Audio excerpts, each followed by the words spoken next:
Praise the lord. యేసయ్య బిడ్డలుగా జీవిస్తూ ఆయన చిత్తమేదో తెలుసుకోకుండా తమ సొంత నిర్ణయాలు తీసుకోవడం వలన చాలా కోల్పోతూ ఉంటారు. బైబిల్ గ్రంథంలో యెహోవా అబ్రహామును ఎంతో ఆశీర్వదించారు. అబ్రహాము ఆశీర్వదించడానికి కారణం ఆయన తీసుకున్న నిర్ణయాలే.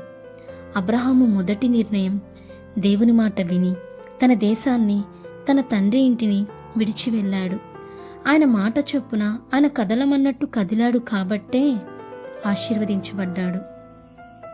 ఈ రోజున మనం కూడా దేవుని చిత్తమేదో తెలుసుకుని ఆయన మాట చొప్పున నడుచుకోవాలి. అబ్రహాము తీసుకున్న రెండవ నిర్ణయం లోతును వదిలించుకోవడం. ఆదికాండం 13వ అధ్యాయం చూసినట్లయితే, లోతు అబ్రహామును విడిచి వెళ్ళిన తర్వాతే, నీవు చూచుచున్న ఈ దేశమంతటిని నీకును నీ సంతానమునకును సదాకాలం ఇచ్చేదను అని యెహోవా చెప్తాడు. అలాగే అందరూ కొన్ని వదిలేస్తారు, మరికొన్ని మాత్రం అబ్రహాము లోతును వెంట పెట్టుకున్నట్టు కొన్ని పాపాలు వదిలేయరు. ఈ రోజున నువ్వు ఏ పాపాన్ని వదిలేయలేకపోతున్నావో ఆ పాపాన్ని వదిలేసి ఒక్క అడుగు ముందుకేస్తే దేవుడు నీ కొరకు 100 అడుగులు వేయటానికి సిద్ధంగా ఉన్నాడు.